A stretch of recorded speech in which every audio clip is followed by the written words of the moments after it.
We got all new Gratcast here, the way it should have been all along. Founders only Gratcast. And John. And John. And John. We are here with Andrea Vahl and Kris Hulbert, the two founders of Gratcast, and John Hoadley, our right-hand man and good friend, dear friend. Hello, hello. That's me. We've been gone a little while. Been busy working on some things, handling issues, stuff. Business. What have you been up to, Andrea? Wow, that's a loaded question. I've been up to a lot of work, both normal job and film production job. It's been interesting dealing with everything the past few weeks. Very busy, kind of a headache. Always interesting. John? I've just been looking for work and just kind of doing my own thing, writing and stressing about lack of money. You know, one of the things we should do here, because we've got a lot of new subscribers since the last time we came on, we've changed our platform and some of the places, and this is all new Gratcast, so we should start fresh. Let's go back around the room and introduce ourselves personally and a little bit about yourself, John. All right, I'm John Hoadley, for those that care. How far back do we go? Let's The womb? stay away from the birth. Okay. I lived most of my life in Michigan, Detroit area. Seen a lot of things, done a lot of things in the Detroit area. Haven't really gotten out too much. What do you do these days, John? Or in the past several years? Yes. L.A. John. Let's find out about L.A. John. Yeah. Moved out to L.A. Needed a change. Obviously, if you've ever been to Detroit, Michigan, you probably understand. Heard a lot of people need to change there these days. Yeah, a lot. And just came out here for just to kind of explore and see what was going on. I wanted to peek into the scene, maybe try my hand at acting, of course, because it's Hollywood and that's the whole idea. And then, I don't know, just started to do some writing and felt that writing was a little better, and I've had some minor successes with that. And, I don't know, that's kind of where I'm at right now, just kind of struggling to survive like most everyone else out here, and just kind of following my own path. Cool. Andrea? Business or professional, or a little bit of both? Who you are and what makes you you. I am an enigma. Hello, everybody. So, I've been out here in LA for almost 4 years. Prior to that, I went to college, got a college degree for theater, studied abroad, got to learn a whole lot of things, and now I'm out in LA, got to meet Kris immediately after we got out here, which, that was fun. Right off the bus. Fresh off the bus. There That's you when go. you got to get them, John. Oh, yeah, I guess so. Where was it? Midwestern people trust Craigslist. I tell you what, we all look there right away, and that's where you meet the crazies. Mm-hmm. Such as I met Kris.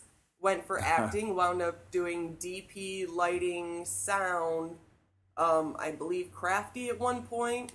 Yeah, got to do a lot of different things. It was fun. Made the production company. Yes. Gratwick Films, fellow founder. And then we did a couple different projects along the way before we got to our big feature film. We cut our teeth. Tried a few different things, always have to have practice. And got our first major feature film under our belt last year. And now it's in distribution phase, which we really wish we learned more about beforehand. AKA Groundhog's Day. That's one of those things that no one ever tells you about. There is no training in school. There is no one out here in the business that really wants to tell you how that goes. They all want to see you just jump in the deep end without knowing how to swim and laugh. Laugh from their chairs where they already know how it goes and stay out if you can. Yeah. So that's where we are. Haha. Nice to meet everyone. Thank you all for joining and newly subscribing, and anyone who hasn't met me in the past. Sorry, I've done few shows, but I let Kris pretty much handle that while I ran off and did other things. You're going to be a regular from here on out. I hope you guys don't hate me. And I am the one of the hosts. Andrea's our other host.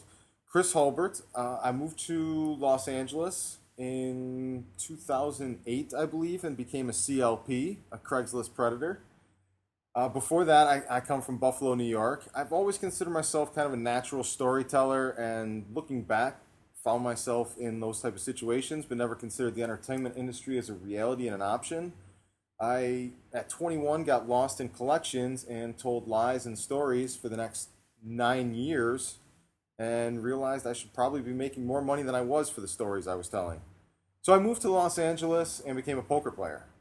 And then started writing scripts and made each one a little bit bigger than the other one.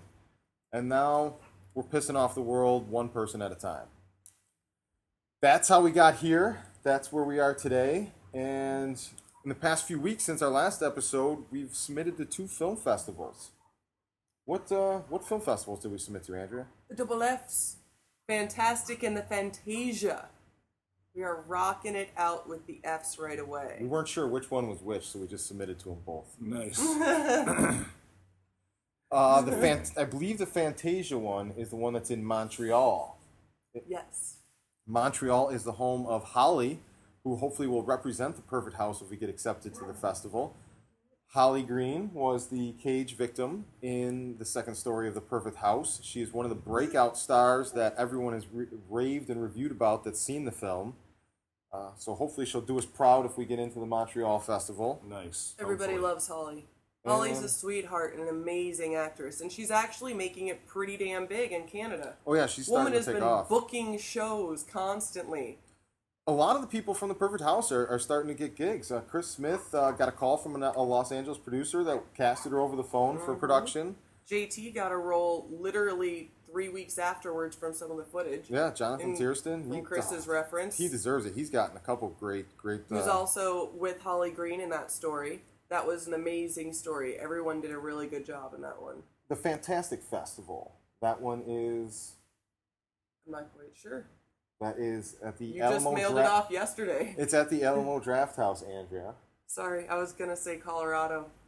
We have them all over the country we're going to be going to, and internationally. So I have a whole list in my head. I just don't have necessarily the countries and the cities with the names of the places. We're dubbing this the year of Gratwick Films. We're doing the festival routes, the competition routes, all of the things that put you on the map and get you on the radar. This is our year to do that. On top of all the film festivals we're going to be submitting to, we're also submitting 2 of our scripts to the Next TV Entertainment competition that the deadline is tonight. We're submitting Wiley Place, which is a crazy comedy about where I grew up, and Hallowed Be Thy Name, a sci-fi thriller that Andrea and John were just helping me workshop some last-minute details on. Always fun. Always fun. That's a good one. That's a good one. That's the one I believe will hopefully do the best in it and hopefully get us a little bit more recognition. I don't think it's going to win any awards or anything, but I think if we can finish nicely, we might shine a little more sunshine on us. Mm-hmm. Yeah, definitely. It's cloudy here, John. We need sunshine. We do need a little more sunshine, although we did get a little rain, and everyone seems to like rain around here, I guess. Yeah, because then they don't have to drive. I guess. Speaking of gray skies, we do have to have a moment of silence for the passing of the TPH Mobile. Andrea, you want to tell us a little bit about what happened with the TPH Mobile? TPH Mobile went around the country with us on our promotional tour from August through October. And when we got back to LA, it's kind of just been sitting there. We took it to the Long Beach Comic Con with us, and since then we thought we weren't going to need it, which is hilariously before we were told we could do film festivals and which ones to submit to. So now we have recently sold our TPH Mobile. Of course, right before we need it again. Well, we actually had to sell it so we could enter those film festivals. And pay for the press releases when we joined up with Breast Cancer Research Foundation for Women in Horror Month in February. But the TPH Mobile was a 1973 Dodge RV that we had a street graffiti artist. God, I wish I could remember his name. He was awesome. The video of him actually painting the RV is on the Perfect House YouTube pages, or you can find it on our movie pages. But he used a bunch of spray paint, sprayed the whole movie poster, the title, the Twitter and the Facebook accounts, all on the sides of the RV, and we drove this thing around the country, 12,000 miles, trying to promote the film before it came out on Facebook. And you know, we wanted to keep it. It had a lot of sentimental values. Andrea, what's your top memory from the TPH Mobile? Well, now that it's not ours, and it's in someone else's name, we have filled out the release of liability, everything. The wall that likes to shake and you can see the outside through it. You shouldn't see that in an RV. The wall behind the sink. That was terrifying sitting back there at that little table and just watching it as we're hitting 60 finally, and then the wall looks like it's ready to come off. And smart thing that we had the key to our storage unit on the stove right there, which was attached to the wall. Oh, yes. John actually was living with us at the time when we brought the TPH Mobile, then known as a 1973 piece of shit Dodge RV that we found in a junkyard close to Tijuana. What is your earliest memories of the TPH Mobile, John? I can actually tell you my very first memory, and that was I had to drive you guys down so you could bring it back because it broke down at the gas station. No, it didn't break down. It didn't break down. We got pulled over by the cops late the night before. That's right. It had no registration, no insurance, no nothing. Driving it home from San Diego, one headlight, and we got pulled over. And the cop literally told us, you know, you're in a yuppie section of the cities and that. It was somewhere down in Orange County. The cop literally told us that he didn't want to write us up a ticket, didn't want to give us a hard time, but he also didn't want to fill out the paperwork if there was an accident or anything. So please just park it off to the side of the road and come get it tomorrow. Okay. Nice. Yeah, because we got there and it was like you like follow real close behind so no one sees that we don't have the license plate, and it was it's that crappy period where you buy a used car that happens to be expired on everything. Where you're like, for 20 everything. Yeah, it was in the non-moving vehicle stage. It hadn't been on the road for 20 years. It sat for 20 years. We started it up and drove it 100 miles right off the jump. Almost as dumb as what the next person did. Yeah. So it was funny because we brought it back to, you brought it back to the house, and I thought that was pretty cool. And then the Sprinter. That's right, I said that. Because I just thought of that. It's the spray painter, but that's a new little phrase. They're sprainers. Anyway, maybe not. It paints it all up, and I'm like, wow, this thing's... It really was just incredible, the job, the detail, considering what he was working with. And then, one of my final memories, personally, as far as before you took off, was the was the christening of the damn thing. Talk about ominous. Right? It was so funny. It was like right out of a movie. I mean, you wind up. It's like everyone filming or taking pictures. Sure. And it sounded like you hit it pretty good. Dude, and it just goes doink, and you're just like, what? And then you did it real hard, and then it just shattered and fucking went everywhere. It was one of those tentative swings where you want to swing it hard because you want it to shatter, but you're not really sure how hard is too hard. Because you don't want the bumper to fall off. Yeah, so I thought that would have broke the mother. I seriously. The video of the christening is on YouTube as well if you want to check that out. It is. That was on the way out. My memory of the TPH Mobile, it's so vivid. That I never thought we were going to make it to Texas. Like, the whole thing was just a fun adventure and a joke to me. I can understand that. Because we were pretty much out of money after everything we spent fixing it. The transmission dropped. We barely had enough gas money. We were heading literally into the unknown and had no freaking clue. So I was just like, screw it. We're going to end up somewhere lost between here and Texas, and we'll figure it out from there, and somebody will be forced to help us. And somewhere on the highway, it was Arizona or whatever, it was within the first 500 miles, that bad boy broke down, and I thought we were done. I'm like, I knew it. Every time I think bad stuff's going to happen, it happens. And it ended up only being a $10 filter that we ended up changing 5 of them in the first couple before we even made it to Texas. Yeah, we went through 5 fuel filters within and we went to Austin. 2 days. Yeah. Nice. Just blowing all the crud out from the 20 years. Everywhere you just put a new filter on when? Oh, wow. Oh. Like 3 weeks ago? But that became like a running theme for the entire trip was, like, I don't know how many times there was some sort of issue that happened, and including a Sunday I remember in New York, and when we were speeding to get to where we were going for a football, to get to kickoff. We were trying to get to kickoff.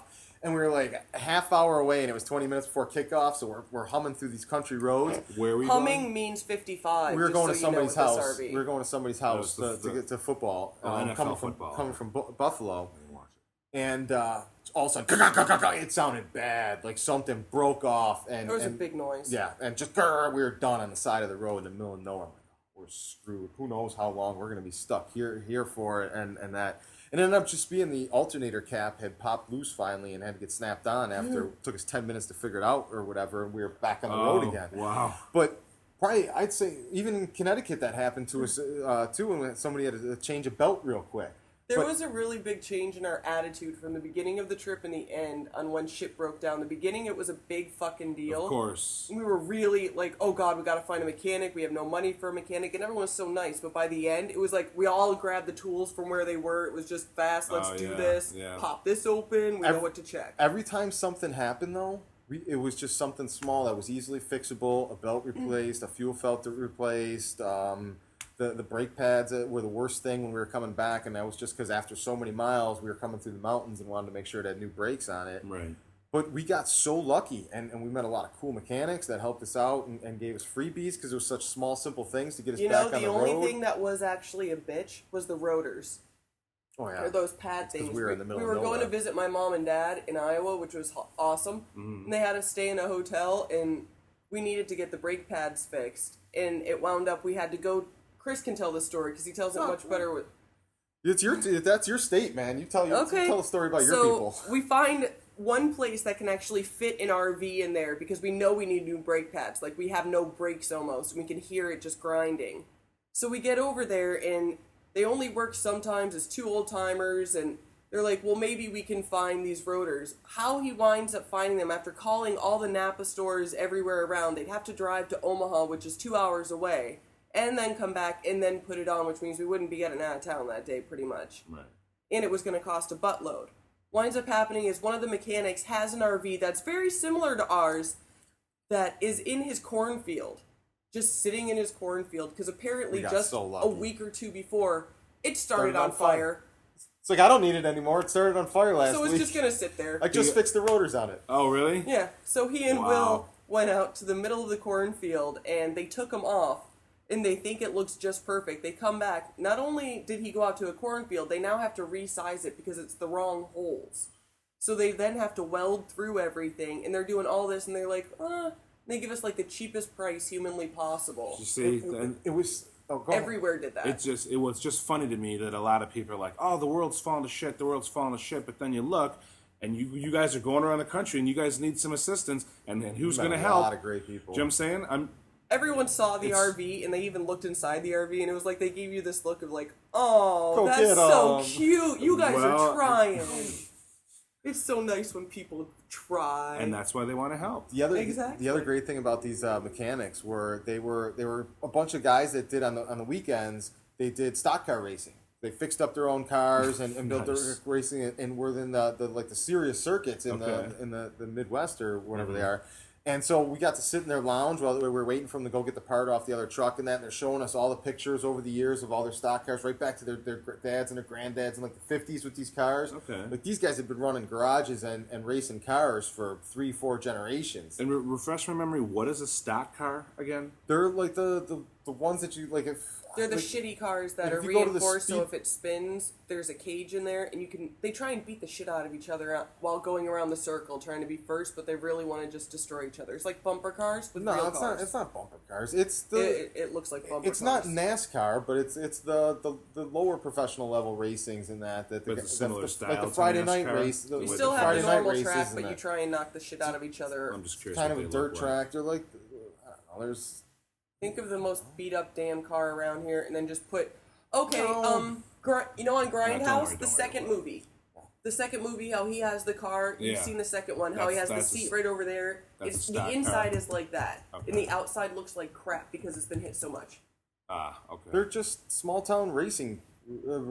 It's not, I know I've heard of it. It's not a pretty car. It's not a race car that's all souped up pretty on the outside because the outside's going to get beat up. It's the inside that's safe and the engine that's going to have extra horsepower to battle through it all. Okay. So it looks like NASCAR. No, those are race cars. But they're cheaper. Yeah. They're not $100,000. So the General Lee, they're not $300,000 they're LTD industry cars. General Lee was a stock car? That could be a model of one. They're just ones that guys in their garages make and race on Friday nights in front of the crowds for popcorn. Nice. Sounds like a lot of fun. But just over the years, they were racing forever, and they had all these pictures that we got to watch, and they had a couple of skeleton ones that they've been working on. And in the winters, they build It's the very cars. big in Iowa. Yeah, apparently. It's very big. What in else Iowa. is there? Sprint Really? cars and Yeah, stock what else They is cars. there to had do? all their trophies and shit. Yeah. Man, these guys are awesome. Oh, I'm sure. There are a lot of old cars out there that are made of real metal. Yeah. They don't bend easily, so Right. it makes it more fun for everyone. Sure. You don't want your car falling apart when it gets hit Exactly. once. Second lap Friday in, night and racing, you're like, yeah. hand them down. No way. But there's some like People get hurt. demolition derby style Stuff shit, a flying. little But bit those- kind of bumping. And Usually, Kind of. like they're strapped in though, right? They're in solid in those cages. in Yeah. Buffalo, where I'm from, we had like Ransomville Speedway, and it was out in the sticks a little bit, and you'd go down there, and like $10 on Friday night, you'd have like I don't know, 3 or 4 different stocks of races and car levels, and Okay. then the highlight of the night would, at the end of the night, they'd have a demolition derby with the junk cars in the middle. Not the demolition derby is separate from the race cars; it's just another form of entertainment. All right. But it's it's like the country entertainment. We used to go camp and my grandparents had land a couple miles away from the speedways, and we camp in tents in that. And every Friday night, you'd hear the races going and that. Oh wow, yeah, never good times, never man. experienced that. I guess that was my best memory of every cool thing that I happened got along the the way. closest breakdown. That actually is my worst memory. Is when we were frickin' driving along in the Grand Canyon, I think it was, and we couldn't find a gas station because someone had to stop at the Grand Canyon when we Dude, had of course no we had to gas. stop at the Grand Canyon. You gotta No, get no. headshots. Someone had to stop at the Grand Canyon, but didn't want to stop for gas beforehand because his stupid navigator told him there was a gas station in the middle of the Grand Canyon. No, Anyone there would have told you there isn't one, and there really isn't one. So anyone whose No. stupid Google navigator tells you there is one, and This there is isn't. this is what actually happened. When you go to the Grand Canyon, they have like the entire area where you can actually see the Grand Canyon. Okay. Gated, the road's gated to get there, so you have to have a pass Sure. or whatever to get in and see it, so they can get money for Yeah, it. you have to pay, of course. Natural wonder. Why not charge? Andrea, Well, that's a big Andrea, deal, Will, something. and the dog are passed out from. We drove all through the night from when we left you, all through the night to get to the Grand Canyon. Okay. Andrea and Will and the dog are passed out, and I'm wide awake at like 6 a.m. We're at the Grand Canyon. I'm like, sweet. So I'm driving up and down this straight road here looking for something to do because we can't get in there without paying, and I'm not going to pay until they're awake. And so I went to the McDonald's in the little area outside, like a couple of mile down from where the gate was. And I'm hanging out there, and this old guy asked me about the truck, and he's like, "Oh, it's great, cool." And they gave us. They're like, "We're leaving town. We got a day left on the pass. Here it is. Use our pass, and you guys can go down in by the canyon and see it instead of paying the okay. 20-some bucks." So Sure. they saved us some money. It was cool as hell. So we were in that gray area with a little bit of gas left where, okay, there's gas stations here, but we're going to go in, see the Grand Canyon, and then we're going to come out. So we might as well just go in, use up the gas, and then come back and fill it all the way from the beginning before we get on with the road again. So we enter into where the Grand Canyon area is, park, go look at the Grand Canyon, get our pictures and shit, which, dude, literally the Grand Canyon, what were we there, 20 minutes? Yeah, I'm sure. Like, yeah. Unless you're gonna go that's- for like a hike or something. that's a big Just- hole. Not long enough to scare every other tourist with Tim the Head. Yeah, we're walking around with the cat. That was our first adventure of walking around publicly with the decapitated head. You should have dropped on the ground and had Little Andrea kids, scream. dogs were barking. So we, 20 minutes tops, we looked at the Grand Canyon and left. And we're leaving, and there was, where we were going next, you could leave out another side where you drove along the whole Grand Canyon and then exited out scenic a route. complete other side of what is Sure, called the park. but no gas stations. The park is considered around the that park path. is considered the closed-in area that you have to pay for. There was a gas station that showed up on the map that was halfway down, which is basically you're going through this whole windy road along the canyon and down and out of Arizona. Yeah. So we're like, okay, we'll hit that gas station on the way Yeah. and go. Sure. So we're driving along this road, and it's freaking forever, 10, 11 miles, and we're down into the green. And this bad boy gets 5.5 miles a gallon. So we're in danger zone the whole way. Yeah. And we get to where it says that there's supposed to be a gas station, and there's nothing but trees. Like, we haven't seen anything for 10 miles back from when we left the parking lot for And do you think at this point you can get another 10 miles to even if you had to go back? That's where we're at. Now we're in that, do we keep going this way or do we go back that way? So we stop, we ask somebody else, is there a gas station around here? They're like, oh yeah, it's back a mile. We're like, no, we haven't seen anything in 10 miles. It definitely isn't back a mile. They go, oh, well, maybe it's a mile ahead then. I can't remember. That's like something shady right out of a movie. So that doesn't even help us understand, should we continue going forward or we go back? So I'm one of those people, I know what's back. We might as well go forward because at least there's a hope of something we don't know. So we go forward. It took, what was it, like 23 miles to get out of through these back roads of nothing but trees. Now we're like, if we get stuck, there's at least 20-some miles behind us. Who knows how many miles ahead? And then finally the GPS picks up that there's this gas station right on the edge of the park that's still like about 17 miles away, and we're into the fumes, like holding on for dear breath to get to this thing right at the outskirts of the park. But it was like no man's land through the whole edge of the park. No real GPS. It was coming and going, and you know you couldn't go back. And somewhere that way there might be a way out. Got any footage of that? That'd be yeah. cool On to our see. phones, yeah. Yeah, I think we Worst recorded. thing was, it would have been the biggest fucking cliche. The horror movie going around the country actually gets involved in a fucking horror movie plot by being stupid enough to run out of gas in the middle of a national park. Like, that is a horror movie plot right there. Oh, a bunch of stupid kids going out in an RV, not enough gas, smart, murmur. But it was such one of those situations Who's gonna where walk and get the gas and die first? it's not like it's not like there was a bad decision made anywhere in there. It was just you ended up in a point where you're in no man's land. Where do you go back or do you go forward? Either one, it seems, is just as likely to be up Schitt's Creek as the other one. So I'm guessing ultimately you made it to this gas station. Oh yeah, we just sputtered into the gas station. Like, so you literally or No, literally, because when we filled up the gas tank, it was the most gas we could put in that thing. It was like more than we ever filled it before. Yeah. It was done. And that didn't help any because then all that shit that was sitting in there for 20 years just got circulated again. So we had filter problems immediately. Oh yeah. It was like as soon as we had to learn, we couldn't let it go down under a quarter tank. We had to fill it up because the shit was going to it would move. just keep kicking it because you probably didn't. There was no way to clean it all out enough. We couldn't put Right. enough cleaner shit. Yeah, no. And how much money we wasted on that? Oh, we got to fill up our gas tank and then add $20 for this crap to keep putting in. I know another great memory of the TPH Mobile that includes John. When we came back into town and we were looking for an apartment in that, we had to basically hang out with the TPH Mobile in the Target parking lot for a couple days. Target! Yeah. And John would come over and hang out and roll coins with us and play some Put the cards. white bag in the It was a little warm and then too. covered. Remember that? A little warm. Yeah, it get hot in there. Eesh. It was a good 2 days of fun in the Target Yeah, parking that lot. was funny. Sun in the summertime. Another thing that for anyone that if you are looking for some of the videos and stuff that we're talking about and you're checking out our websites, bear with us. Go right to the YouTube pages. The Perfect House is our one YouTube page with a lot of the stuff from the tour, and Gratwick Films is the other YouTube page. But our websites are currently being redesigned by myself. I'm teaching myself WordPress. I'm learning it pretty quickly, as you'll see by the GratwickFilms.com site, but it's a work in progress, and eventually everything will be on these sites. But that's what I've been doing recently is the WordPress adventure. It's not fun. Doesn't sound like it.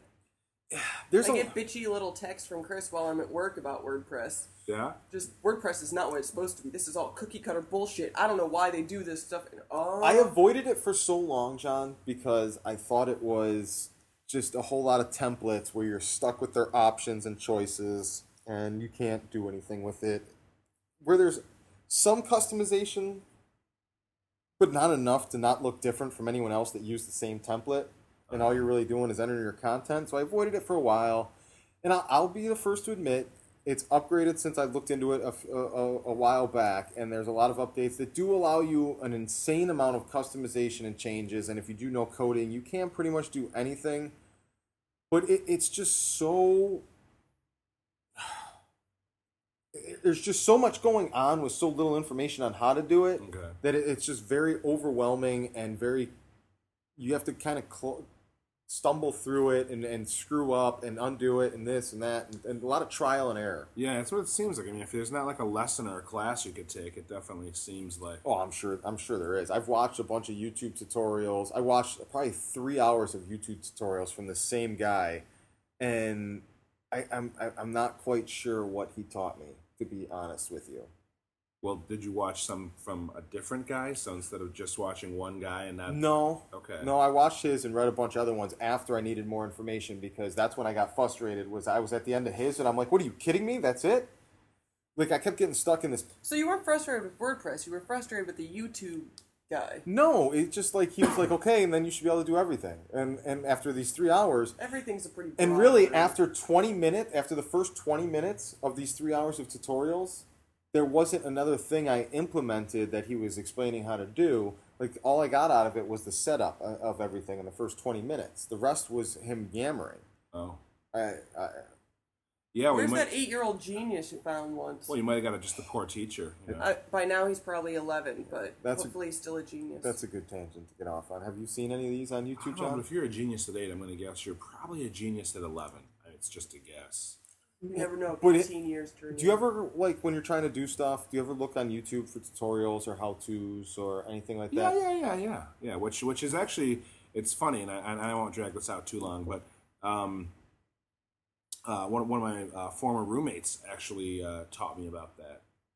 They wanted to, anytime they wanted to do something, like learn something on an instrument or something, I'm like, really? Yeah, well, I didn't realize this. And this is just since I moved to California, which I probably should have. But you can find pretty much almost anything on YouTube. And it's like, they showed me, it's like, oh, this is how you do it. I'm like, what? What are you talking? And did the search, brought it up. There were like, 200 results and picked the top one, boom. You know what's insane about that, John, which goes great to the other part that I was going to say, is not to pick on your age, because I'm just as old, but we're all in our 30s here. Hey. I'm capping my 20s right now, so you can just shut that door. But we're all adults here. And me too. I mean, I think it's only happened in the past couple of years that the tutorials and that have been out there so much so and gained in so much notoriety. But the flip side of that is, we're just learning about this now at our ages and that. Some of these tutorials I've been watching, some of the best ones that are like so self-explanatory and walk you through it, and I get the most information one, they're like by well-spoken 8-year-olds.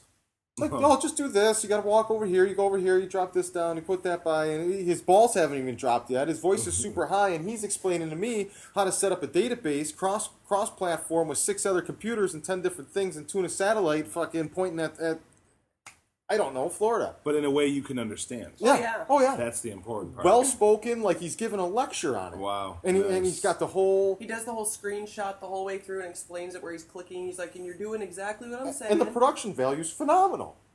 I'm like, dude, like, that's the level you're already at with your content at 8 years old. When did you learn that stuff? When were you learning it like I'm learning it from you? Yeah.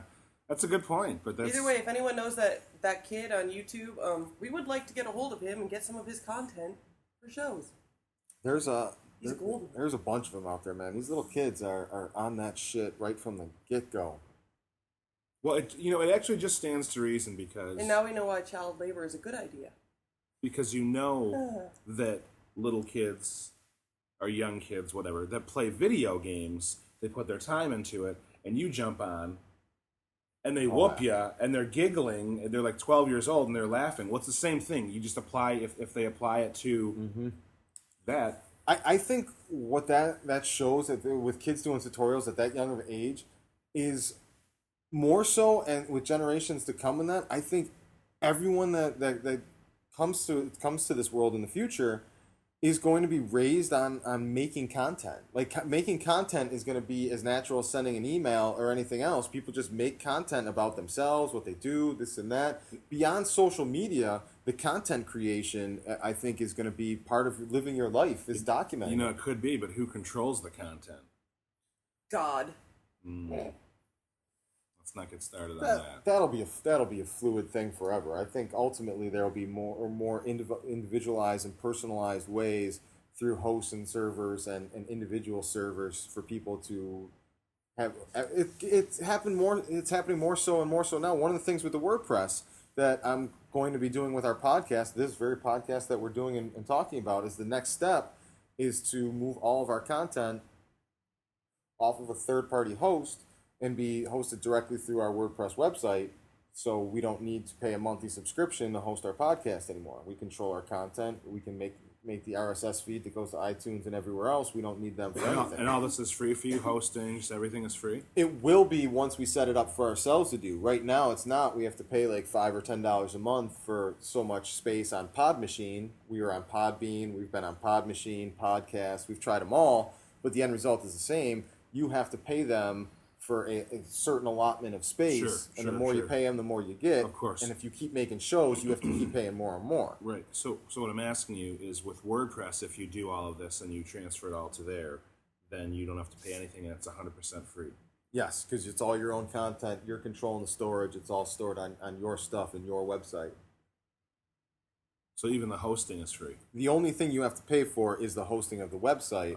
But the website, regardless of whether you have a podcast or not on it, you have to pay for the hosting to have a website anyway. Right. That's a natural thing. There are free host sites out there, but they have an allotment of space. If like ours is Bluehost, which is like $6 a month and it's unlimited. Okay. So we're going to take it all. So far. We're just going to try and fill it. We're just going to Just see what wait. unlimited means. How's this for a segue? So John, once your eye gets better, you can go back to making content too, like the rest of the world is all documenting and making content. So why don't you give us an update on your eye?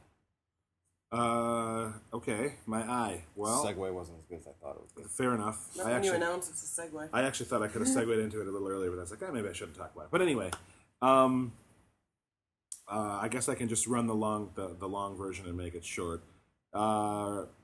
Late December, early January. Is that a new way to say long story short? Yeah. It's a longer way of saying it, I guess. Back about February. I started losing vision in my right eye from the bottom up slowly. But not so slowly that in 5 days I lost vision in my right eye. And it was kind of crazy. So at that point, when vision was completely gone, I was like, maybe something's wrong here. When the foot fell off entirely. No. I mean, I guess it could have been looked at like that. But anyway, basically I go to the hospital and find out that I have a detached retina, and it was severely torn. Which the funny thing is, there's no pain. It was probably unseverely torn when your vision first started fading out. Well... Yeah, right. I mean, had I realized what was going on and reacted sooner, it wouldn't have been nearly as bad. Yes, I agree with that. They would have been able to start fixing and stitching it Which up. actually, had I known these symptoms, I could have stopped it even before that, because at one point, when I would look around, I would like look left or right, or maybe it would be like a sharp look. I would see almost like just a single shooting star, like a trail in my vision, just like a little, and I was just like, whoa, how weird. So I would do it again. Is this the coins? So then I would know. So then I would do it again. And I realize now that after they told me, that was the beginning of the retina tearing. So stop doing that with your eye. Well, I didn't know, because this was before So you're saying when you did that, you tore it more every time? Probably. So your eye, from turning it in a direction, just naturally was deciding, nope, don't want you to look in that direction anymore with that eye. It's just naturally weak, I suppose, the connection of the retina to the eye. You need to eat more carrots. Yeah, I did that as a child, and I had glasses since the 5th grade. So let's try to run that scenario back on just how beneficial carrots are for vision. They make you pee orange. But anyway, so they find out that's what it is, and I basically have surgery on the eye. They fill it with a nitrous, which I thought they said nitrous oxide, which I found kind of humorous in and of itself. But so the eye could keep its shape while the retina healed to the eyeball. And they said, keep your face down, look down all the time. Everywhere you go, everything you do, look down. Put your face everything down. Face down, everything head down. That's going to be real easy, Doc, because I'm depressed as shit right now. Yeah. So I'm just like, well, I don't want to look down now. Now that I have to, I don't want to have to stare at the ground. I walk like a caveman as it is, you know. I don't need to have that reinforced. So I got through that. After 3 weeks, everything was good. The fourth week, come to find out, it didn't take. You know, it detached again. So I have to have emergency surgery that day. Mind you, I'm driving myself to these visits because. Just because, how's that? Because you're the only person with a car? Yeah, right? Yeah. And a license. That has nothing to do with anyone else, but just like, this is what I'm doing. Pretty Anyway. much. And I'm driving with one eye, which is actually probably... I'm the only licensed person around. Probably highly illegal to drive with just one eye, and there's, you know... But anyway, whatever. It's interesting. It's not illegal. I'm going to guarantee in this city, you are not the most illegal driver on the street at any given time. Fair enough, especially not now. But, okay, so they fill the eye with nitrous. I can't change altitude. Kris likes this. They give me this green band. This green band that looks like I've been to some club. Band. Yeah, but it looks like I've been to a club. It's some so you neon just got back green, from spring break. you know, right? He forgot to take off the bar And band. it's got like a... I'm going to all of them this weekend, bitches. It's got like some symbol. It's something. You can drink band. And some... I know, right? And they're like, you can't... Like, if pressure changes, caution, cannot change pressure in this, cannot fly, da-da-da-da-da. You know, or you will lose sight in the eye, and refer to the doctor on the inside of the band. And I'm just like... Layman's terms, this green band is basically, hey, jackass, don't get on an airplane or your eyeball will explode. Because if I tell you that, it's not enough of a reminder. You need this little green band to remind you before you stumble onto an airplane. Yeah. Which makes it funny is I had to wear it for like 2 or 3 weeks. It wasn't like I had to wear it for a couple of days. It might even have been a month or longer. No, I mean, it was a while, right? It was after you had your emergency surgery again. You Yeah. still had it on. See, you had it on for almost 2 months. I know. And It's horrible. It was like a bracelet at some point that was just your fashion statement. Seriously, You're like, I was not a And fan. they told you had to keep it on the whole time? Yeah, because I'm guessing in case I passed out and they had some crazy thing happen, like, oh, the band. Can't life flight him. Yeah. Nope, he's not allowed to be in a helicopter. When are they He's gotta gonna? be in an Yeah. ambulance. When are they gonna chopper me anywhere? And when are they gonna fly me somewhere? Anyway, I know, it's ridiculous. So then the emergency surgery, they Buckle. cut open the eye again. The buckle was the first surgery. The first surgery, I was completely under. Tube down the throat. That's just how they. Whatever. That's just how they do it. And then they better knock me out. They're going to start touching my eyeballs. Yeah.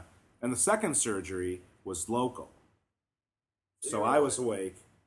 They covered my entire body, so all that was exposed was my right eye, which I can't see out of my right eye anyway, so it really didn't feel like it was exposed. And they give me all the shit that they're going to give me, and they start going to town. And at one point, multiple times, I could actually feel like the anesthetic must have wore off, because I could feel just searing pain from my right eye, and I proceeded to let them know without going too out of control, to my knowledge. And they're like, "Oh no, it'll just be a second. It'll just be just another minute or two, and just a minute or two." And I'm just like, "Okay," but it really hurts. And like, just calm down. I'm like, you know what? Now's not the time to tell me to calm down, because I'm in a lot of pain. And you're working on my eyeball. What I don't And comprehend I can't see anything. is Yeah. how do you shoot a laser into my eye that burns something together in the back of my eye, but doesn't burn anything else if I twitch or wiggle or anything? It doesn't misfire and burn something else together. I don't understand how that works. I can't comprehend that. I'm gonna attempt to answer that. Just my armchair, idea. For starters, I know they dilate your eye. And they dilate your eye to open the pupil, because that's the opening to get through your eye, which I didn't realize. Of course, I mean, obviously. Okay, I'm holding my hand up as the hole here. That's your dilated pupil. Yeah, I'm not gonna do this with you, bro. But that's what. Yes, but that's the idea. So what they do is Who wins? Andrea wins. Andrea Come wins. on. So what they do is they shoot the laser through the lens, which is your eye, because the pupil's now open, so it's not going to hit anything else, and it zaps the back of your eye. Okay. And I think Your it has cones to, and rods. and I think it has to take a second on whatever it's on before it actually does. Before before the heat takes hold. So kind of like a camera. So if how you it move, focuses. they have a second to stop it, so it doesn't do any damage. Like it's not like a so it's just carving through shit. I don't trust. It's tones and pulses. It's not. It's I don't not trust. like a. Eyes twitch so quick in that. That's like shooting a whatever the Star Wars analogy is of swamp rats in the thing of you got that little tiny hole that you got a laser going through, and like you're telling me that your isn't twitching at all, so the laser comes out. The eyes twitch like crazy amounts in milliseconds. Hence, we know now why Kris would never get a LASIK eye surgery, even if he Well, needed I'm it. There just- was no way. Well, I can hell. just tell you from personal experience. When they worked the laser on the right eye, I felt the heat and the pain at one point. And when they worked the left eye, which has sight, it was a completely new experience because the green light of the laser, which I did not see through my blinded eye, I was like, oh, it's just pain. It's just, oh, it hurts. And then, well... Anyway, the green, Kris is It was blinding. It was so blinding that my eyes both eyes started tearing. That's what I was wondering, is how your other eye didn't, from the pain in your right eye, how your other one wasn't just gushing water, pretty much, just crying. Because it Like, even when you feel like you're going to sneeze and you don't, your eyes water. If you have immense pain in the other eye, you would think that the one that's working would at least be crying the whole time.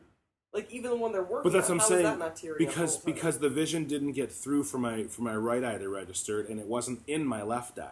You're saying it's But just. it's the feeling of pain. The feeling of pain anywhere in your body makes you kind of. But it wasn't the tear pain up. that made that didn't make me tear up. It was the blinding weird. green light that was in my eye that was Like the laser. if you look at the sun, Yeah, to the point where when she stopped at one point after you were seeing little lasers. No, it was purple. Everything was purple, and I seriously you fucked stood with up. my cones I'm not and kidding. rods. I seriously stood up, and I was like, I know this is probably a ridiculous question, but are the lights purple in here right now? Because there was another person that came in and had to get something out to stop my procedure, because they had to get like this big machine out, and I'm just like, oh. No, take your time, guys. I'm just in the middle of this procedure, but go ahead and move whatever you got to move. But it was purple, and I was like, and they're like, no, it's because of the laser. And I'm like, okay. I felt they could have been a little nicer on that response, Green but I was like, laser all right. makes you see purple.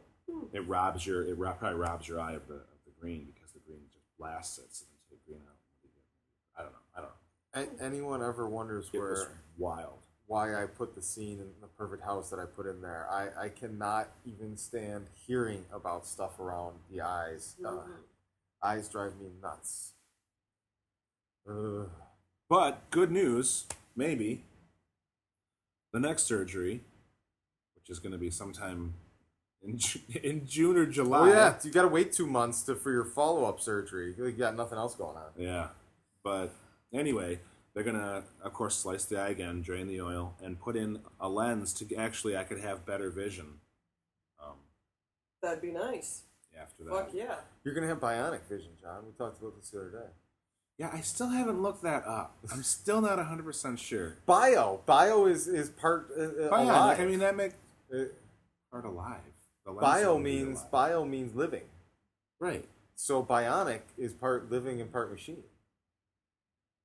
I don't know. It's like biomechanic, and you're just He saying could be bionic. making it up. If anyone's No, listening, bionics. That's what bionics and are. you think this is wrong, please feel free So you're to saying comment. you're saying a contact lens in one's eye is a bionic? No, that doesn't do anything. Yeah, it increases your vision. It enhances your vision. Yeah, I guess, And it was but that, made through but that, mechanical means. that's an attachment. That's like a pair of sunglasses. It's just on the body or on the skin or whatever. Okay. What you're talking about is going to be inside Yeah, and yes. permanent. Well, that's going to be a permanent part of you. You'll have it implanted Yeah. in your eye. Dude, you're going to have a bionic eye. And if you can read distances and time, and if someone's good or I'm bad, sure that's not going to happen at a county hospital. Damn it. Maybe you'll That'd be- get the supersonic. Because, dude, there's like military Terminator testing context. one. Maybe they'll have to swap it to save it from the spine. Andrea covered this in Tech Talk, but there's military contacts that are that can focus and stuff now and give out readings and things all like that. So she's Yeah, asking if if maybe anyone they wants can to pull check one of that those. out, I think that might have been like Why would I episode want 2 or someone else 3 to of see Tech what Talk I'm with seeing? Andrea No. Vahl. Woo-hoo! You can have a contact that has a Or on readout, season so you break. can like zoom in on shit. You can get thermal readings on stuff. You can have, if that's your target, it'll show up on screen and give you all their blood pressure and their It DNA doesn't have to be readings. programmed and everything. Doesn't to that be sound like that? RoboCop and Terminator mixed together? That's I mean, I guess. Whatever. Speaking of, so John, Whatever. you said you like to tell stories and people talk over you. What's up with that shit? Yeah, John, what's your subject? Oh, I didn't realize that you Nope, actually... can't talk. I'm doctor. I was That's that's why I was trying to point earlier. I was trying to give you. I wasn't sure if I was going to go. I was going to give you that's why I was trying to give you a hint that it was your. Yeah. It was your subject, so to get ready and start working into a segue for whatever you're doing. I couldn't think. We're learning here. This is the new Gratcast. It's a work in progress, I suppose. So what's your subject, John? I mean, I guess I'll say it now that, of course, it hasn't really happened too much, but just every time, like, I think we should. Yeah, you're just gonna help me into it. I appreciate that. I think you shouldn't force this subject, and you should go with whatever subject you feel like talking about. No, I mean I'm as comfortable with that as anything, but I appreciate the way you kind of helped me out with that. We were just talking earlier, obviously, and it seems that most of my life, when I'll be telling a story, and people they'll seem genuinely interested, like genuinely. Like, oh yeah, and someone will break off and make a comment while I'm speaking about something I've just spoken about, and everyone will be like, oh yeah, and turn and start listening to someone else. Therefore, like, I just don't understand, like, it never loops back around to you. Sometimes when you're telling a story and because I'm gonna have to pull it back if I really want to finish a story. Otherwise, I'm just. But it doesn't naturally the person finishes their one little statement, then it comes back to your story. No, because then there's more tangents, and it's just more tangents. Sometimes. Are you with coin number rollers? one, I feel like you probably tell a lot of stories in situations where coins are being rolled, so people get distracted and off on tangents very, very commonly. Number two, if people are passionately involved in your story, it makes them feel something and feel some sort of attachment or a memory that gets them excited to say, yeah, I know exactly what you're talking about. And they tell a story. But my point is their story ends will up be longer than what over. I was even saying. And I'm like, okay, if you're trying to say you get where I'm coming from, then just say, hey, I get it, dude. And then finish your story, and then I'll say something. But people forget. How does that make you feel, John? I love it, dude. It makes me feel so warm and toasty inside. I just want to slap somebody sometimes. I'm like, hey, John, I think you're putting on a front, and you're not telling us what Lil John inside feels. Are you fucking serious? How dude? does Lil John inside Are you feel serious, about it? dude? Little John, what kind of bullshit is that? Well, you're trying to put on a front and act all tough. We want to know how it really makes you feel. Open up here on Gratcast. Tell us, John. I'm not going to get emotional. But he might donkey punch you, so be careful. How does it make me feel? I mean, how would it make you feel? Let's start with that, and then we'll go from there. I can tell you exactly how it makes me feel. Sometimes it makes you really wouldn't like it, would you? It gives me high anxiety. It raises my anxiety because I feel like I'm suddenly being pushed and stuffed into a box because now everything that I was trying to say and give is now being compressed and forced to be kept inside. And I feel like I'm going to explode if I don't get it out, and I get all twitchy and glitchy about it. It's a little more intense than what I get, but I mean, I guess that's the same general idea. It just feels like they're just like, hey, that's real interesting, and then they slap you in the face and then just start talking to someone else. You know what's more interesting? You know? That's what it feels like, so I'm just like, are you kidding me? Oh, man. All right, well, whatever. I guess it's not that important, I guess, really.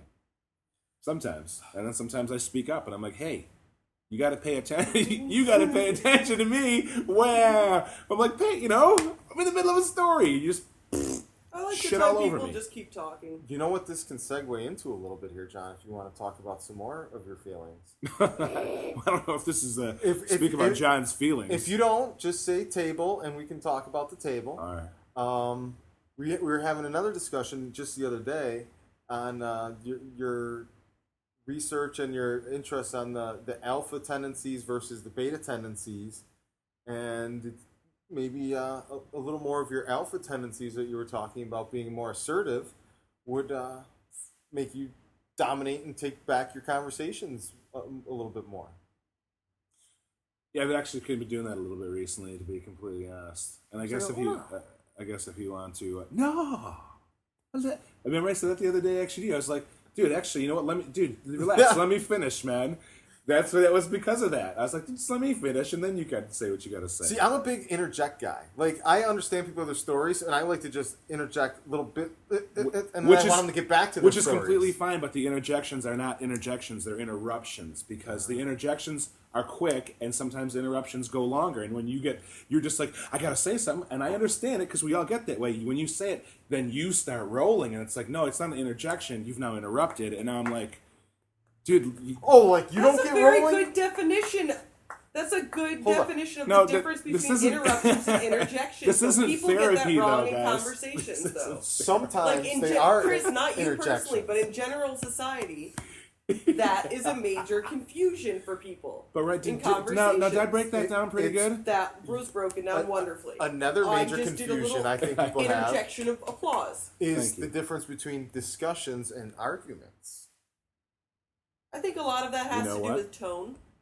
Yes, but I tell you what, the problem is that there's a gray area. And Not every passionate discussion is an argument. The gray area is a heated discussion versus an argument. But it's real. There's a thin line between the two. And that really is the tone. And I love passionate, heated discussion. For sure, and some people have a different line of where that discussion argument is. I can agree with that. And some believe that the argument starts a little bit sooner because they have less of a tolerance for the tone. Usually, the person who's realizing their position is wrong has a lot lower line than. You guys are so fun. I'm glad this. Just because you can talk the longest doesn't mean you have the best point, or that other people don't see your point. They still don't have to agree just because you can out-talk them. If there's subtext, it's just you're going to hit a brick wall and they're just going to be quiet. If there's subtext and context being put into play here, I'm going to say that I like to use analogies to tell my points and to get my position across. But sometimes the analogies are long. Oh, because they're usually a story. They're a great right. So I once speak again, in analogies. I don't know how else to. So that's like doing a filibuster.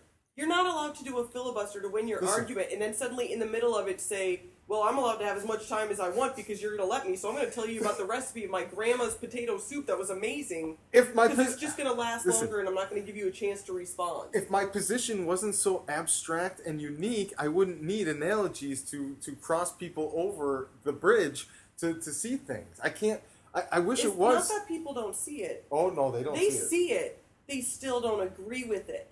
No, that's what you don't like, is that they do understand your point of view. Because some people just see the surface of things, and all I see is the surface. I don't see the 10 different layers, or how this is going to deal with the future, or how this is going to affect this, or how this is going to affect 7 other things I don't know about. All I know is what I see on the surface. We're talking about general conversation.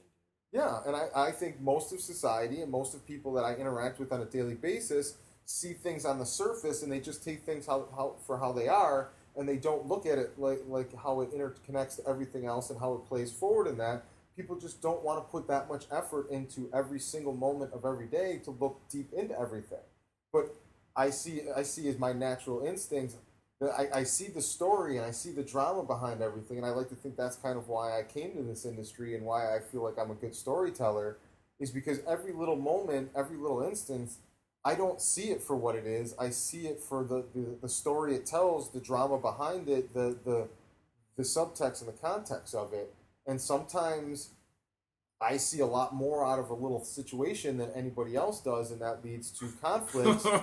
Because maybe that is definitely hold on, because maybe and don't take it the wrong way, because we're bros, but maybe you make it more than it should be because you see it differently and everyone else sees it this way. I completely agree with that, but here's the counter to that is people only see that on the surface because people see me making something more out of something than they see it as, so therefore it can't be more than that. And that's usually something that I feel is a direct slap in my face or insult, but when the role is reversed, everyone is offended or takes issue or umbrance with something that I think is stationary or isn't of umbrance taking or was never meant to be so offensive, but it is taken and blown out of context. So why am I forced to only see things how someone else sees it? Why is no one else forced to see things how I see it? To someone else, that may be a little thing. To me, like, you might as well have kicked dirt and spit in my face. Right. That's why people can't have such thin skin. You just have to be able to tolerate certain things in people, because if you do something I don't like and she doesn't do something, or she does something I don't like, and so on and so forth, and every time someone does something I don't like, I have this huge issue with it. Well, it's just like you're constantly going to have issues because there's going to be constantly things that are bothering me. Yes, but at the same time, if those things are complete morally apprehensible things, at what point are you just eating dirt sandwiches and not standing up to what's right? I mean, if we're talking about like little things, I feel like on any given day, the average person probably paper cuts me and offends me 10 to 15 times in ways that I never say or do, and I know that is overly sensitive, me looking way beyond the surface of what, and I blow those off and write those off as a bell curve of error tendencies. Like there's going to be situations that are just misread, and I think my idiosyncrasies in that I go through a whole day, and there's the littlest things that I feel are like huge insults to me that I don't say to anybody, and I just accept and deal with. So the things I do openly say are things that I have serious moral issues with, and that's why I fight so vividly and strongly for those positions.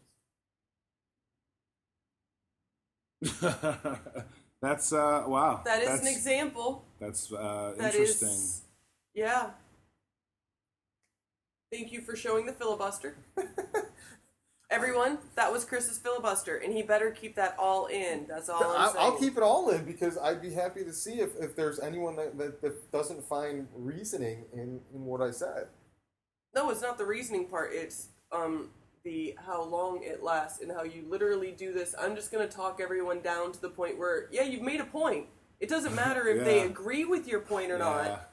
So it's, because you've explained it so much, it obviously shows that you want us to definitely get your point, but you are not going to get our point. Let me get this straight as quickly as I possibly can. It is my fault that I have purpose, meaning, and justification behind the things I believe and can strongly and vehemently defend them.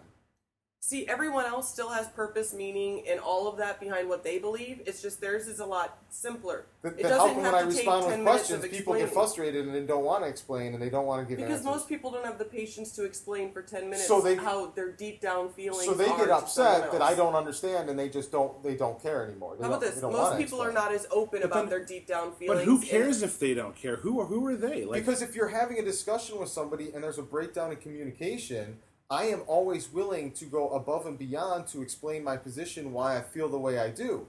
I think this is a perfect example of how when somebody doesn't understand their position, they just either shut down, get angry, or have an issue with everything, and they don't want to explain anything. But why should in all seriousness, why should they have to explain anything to you? No or one to has anyone? to justify To themselves anyone. to anyone. Not specifically. The fact that you just put 10 minutes of justification into your reasoning is fine. No. But no one else is required to do that too. They're This not isn't a classroom. required, but it's a society. If you want to have a conversation with somebody, don't be upset because they give an explanation of the things you don't understand, and they would expect you to be able to give an explanation in response to the things they don't understand. That's just a give and take of a conversation. You don't have to be in a conversation with me, but if you want to be in a conversation with me, like, don't be upset if I care enough about what you have to say that I want to hear reasoning behind your positions, that I want to discuss with you your thoughts and opinions on things in a way that you can explain it. Like, people There's nothing wrong with that, but in a conversation, you usually don't get to talk for longer than 30 seconds before someone else gets to respond. As well, I mean, no, I wouldn't necessarily say General that. politeness. But Just take a break every once in a while so they can, because maybe things came up, but you talked for so long that they never got a chance to get it out, so they forgot about it by then. And then by the time you stopped, they didn't fucking even give a shit. They were just like, I'm done. Whatever. I would just say... Let's just fucking roll a coin and get over it. Can we call it quits? I would just say that a conversation is not a discussion. Conversation kind of flows and ebbs and does this. Doesn't have to be. I don't have to explain something to someone every time I speak to them why I feel the way I feel. I shouldn't have to explain every time. Not that it's every time, but it's just, you know. It's casual. Here. This is why I don't do small talk. This is why I get very awkward in small situations. This is why I can't walk up and pitch myself. This is why I can't get my feelings and senses across in small things. No matter how simple a conversation is, there's always more to the conversation. There's always subtext and context to me. I don't have conversations that don't have meaning to me. They make my skin crawl. They make me bother. I am emotionally invested into every conversation that I have. If it's a simple discussion when we're playing baseball about something, if it's a simple discussion on how to roll the coins, I'm emotionally invested in that conversation. If you want to have some trivial conversation that I have no emotional investment in, I think it's fake. I think it's phony. My skin crawls. I don't want to have that conversation. That's why if I'm talking, I feel like I have something to say. And if I'm talking with you, I feel like you have something to say, and I want to hear all the things you have to say. If you feel a position that's different than mine, I think as a writer, as a director, it is interesting to see what makes people tick differently, and it helps me understand something about myself, and it helps me understand something about them. It just amazes me how many people project onto me their personal issues with being able to put into words how they feel about a position, why they did something, why they acted a certain way, and why they said a certain thing. People don't want to have to explain those things because they don't even understand it themselves, and then I'm the asshole because I care enough to want to know. Well, as the writer-director, I see that, but what about as just the person who's not working? I don't think you're going to find a truly talented or successful writer-director that ever considers working and not working as a part of their life. So there's no off switch. There's no time when Kris is just Kris. This is Kris. This is everything I do. I'm passionate about, and I take the things I learn about life and society, and I want to tell stories that depict those things. I haven't learned how to truly take from how I can explain myself to putting it on the page yet, but someday I hope that'll be when I reach my potential. But I want to hear the same things from the people I talk to. I want to hear all this on how somebody else's mind works. I think it just might be too revealing for most people. I absolutely think so. And it's just you're at a level, you're at a comfortability level with validating yourself and your feelings with friends and strangers. Anyone who you consider professionally on your level, anyone who on Facebook decides to mouth off and piss you off in just the right button-pressing way, that you let people in. You show parts of yourself that other people keep hidden because no one has a right to that part of you, especially by pushing a button. You don't give someone that part of you in an argument, in a discussion, unless you choose to. You don't let them bully into doing that, and you already like to give that part of yourself, and you let people just press your buttons when you're trying to be cool, too. Because I feel strongly and confidently enough in our positions and the choices we did and the reasons we did the same thing, the things we did, that anybody in our positions would have either crumbled under those circumstances or, if they were strong enough, made the same choices we did, because everything we did was in the best interest of people beyond ourselves and the greater good. And I have no problems vehemently defending those things. And when I say things mean about people publicly, it's because I don't need to talk shit about somebody. I'm not going to go behind closed doors and say a bunch of shit behind somebody's back, because if I feel that strongly and that sincerely and that honestly, and I'm going to say it about that person, I'll tell them right to them. And everyone else can see it because it's the truth, and I have no shame in hiding that. The truth will set you free. Allegedly. Or bury you in drama. Mm-hmm. People don't like the truth. No. John, you're partly responsible for how we ended up in our Thursday routine, our new Thursday routine here. Why don't you give us a little background on the table that we're going to be going to? Some of us, the Thursday night table, John. The Thursday night table. Which is funny because I was only recently introduced to it myself. Oh, that's right. Yeah. Yeah. We did find out about that together. Oh, I thought you were gone with there. Yeah, once before. so that's great. But I was just giving you an excuse to talk over me. Yeah, I don't know. I found out about the table through a friend, Darren, and it's weird because it's. Let me rewind just a minute here. I actually worked with a friend, his production company, on this Mad Men spec trailer, and the guy who wrote it is named Mark Zicree, and he is the one who runs the table. So we heard about it initially then, but didn't do anything about it. Come full circle, just a little short while ago, boom, we all go to the table, and it's basically, is this what you want? Yeah. It's basically people that are a giant network of people. I think they said it's 1,000 strong, roughly across the U.S. And it's all people that are kind of Throughout mostly different levels of the entertainment industry. But even some people that aren't. Remember that first woman who was that medical I thing? think that's the. Oh, you said that was a friend, right? Yeah, I think that's that's right. But yeah, all over, all different levels of the entertainment field. Even music, I heard the first time we were there. Some music the guy whole was there. entertainment industry from top to bottom. And yeah, you get some people who've done a ton of work and some people who've done nothing. Me. And yeah, it's real interesting. And there you just go there, right? And you offer up your name and your services. It's a Thursday meetup, and a rotating group of people show up, whoever's free, and that comes in. And it's hosted by a great couple that's been writing and working in the industry for decades. And each person gets to stand up and say a little bit about themselves, what they're doing, and the opportunities that they're looking for, and the services that they can offer to the group. And everybody looks out for each other and kind of helps each other, and it's a great opportunity to just meet people that are serious about what they're doing and take it passionately. And that's something that we've started going to on the Thursdays here. One of the people that I met through the first week was this guy named Stuart, who's an old-timer that's been writing for 30, 40 years professionally, that sat down and looked at the scripts that we're now submitting to the screenwriting contest, and just through 10 pages, this guy changed everything I do as a scriptwriter on how much stuff doesn't need to be there, how easy it is to say things simpler, and just cannot thank this guy enough for the favor that he did by looking that over and giving me a professional view of that. Mm-hmm. And Andrea's going to be making her debut at the table tonight. Yep, changed my work schedule. Thursday nights off so I can go, because apparently I'm social. It's the P2B, honey. That's what I've heard. I've definitely heard that. So I'm supposed to be P2B social. And, oh, Lord. It's the place to be. There you go. Oh, Lord. You can go ahead. You can take it as your own. Mark it up. Put it on the shelves. Sell it. What was that horrible joke that you liked at Tadaro's show? I saw a little O surrounded by two B's. Yeah. It's just Bob. Oh, that's just Bob. All right. I think we've had an extended Gratcast that I'm gonna have to. Yeah, you're gonna. I'm gonna have to trim down some of the more awkward moments out.